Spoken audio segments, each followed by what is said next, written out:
Assalamualaikum warahmatullahi wabarakatuh. Sahabat Cahaya, ketemu kembali di channel ini. Dalam kesempatan ini, saya ingin membahas satu tema tentang mengelola aktivitas harian. Dalam mengelola aktivitas harian ini, kita bisa mencontoh atau belajar dari cara Nabi SAW dalam mengelola aktivitas hariannya di kota Yastrib atau Madinah setelah beliau hijrah. Di dalam aktivitas harian Nabi sebagai pemimpin umat, sebagai pemimpin keluarga di kota Madinah, beliau memulai aktivitasnya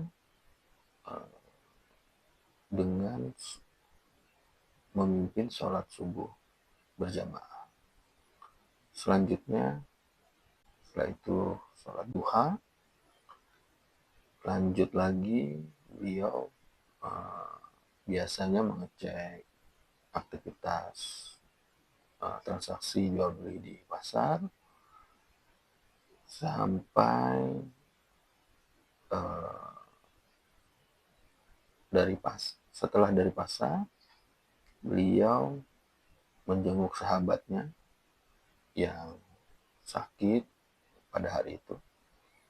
Lanjut lagi, setelah menjenguk sahabatnya, beliau lanjut ke perkebunan kurma, menengok para sahabatnya yang beraktivitas di sana.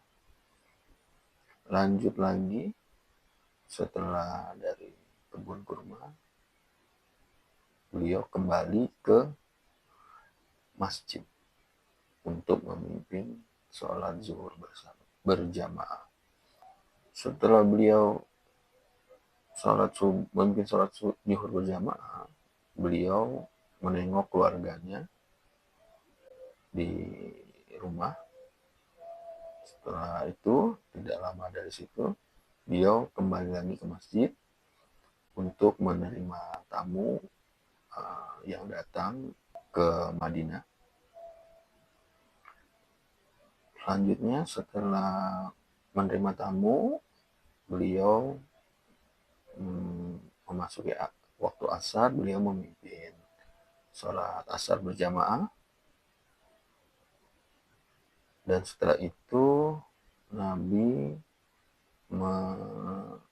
melanjutkan aktivitas hariannya dengan memberikan taklim, menguraikan ayat yang turun hari itu sambil berdiskusi dengan sahabatnya sampai memasuki waktu maghrib.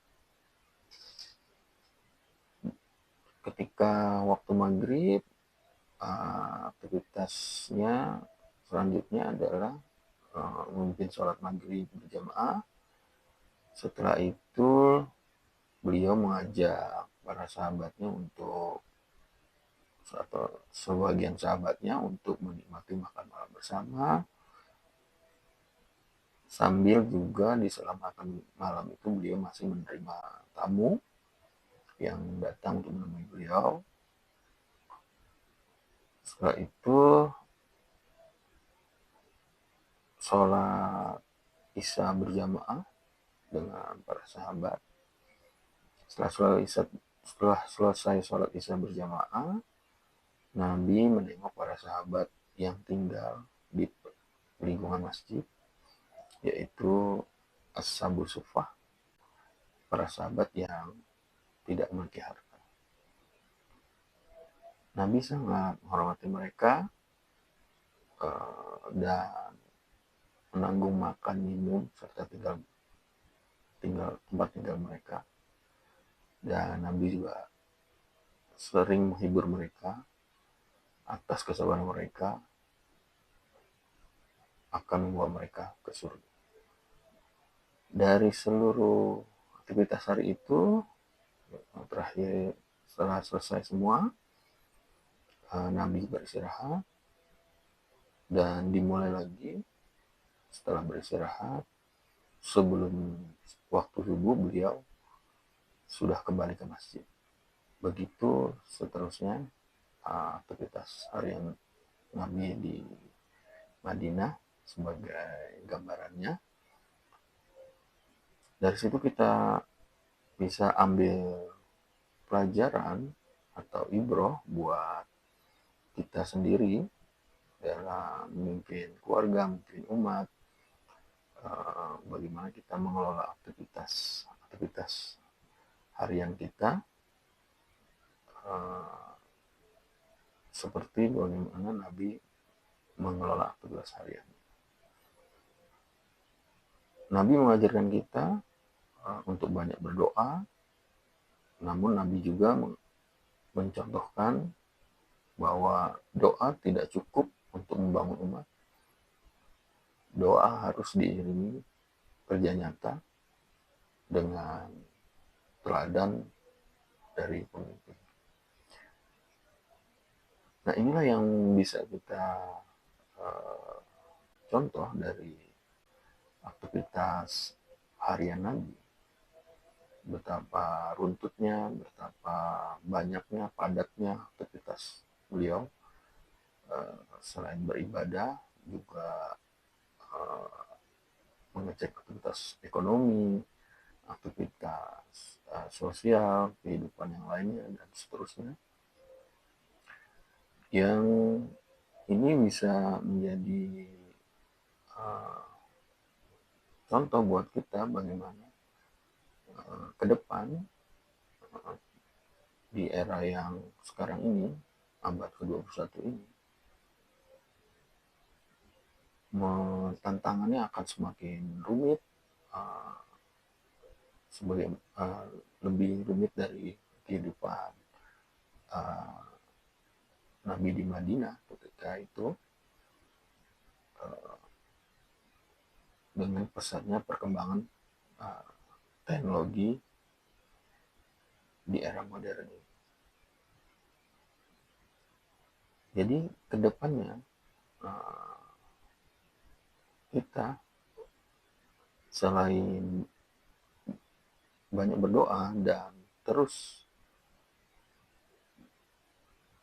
bekerja nyata dalam membangun umat, juga kita harus terus belajar hal-hal baru berkaitan dengan sains, pengetahuan, dan teknologi tinggi, agar kita bisa terus maju dan bisa menjadi umat yang terbaik di masa yang akan datang. Selain kita harus kuat secara iman, kita juga kuat secara ekonomi, kita juga harus kuat secara pengetahuan dan teknologi, supaya kita bisa kembali memimpin peradaban di masa yang akan datang. Demikianlah sharing kali ini, semoga bermanfaat. Assalamualaikum warahmatullahi wabarakatuh.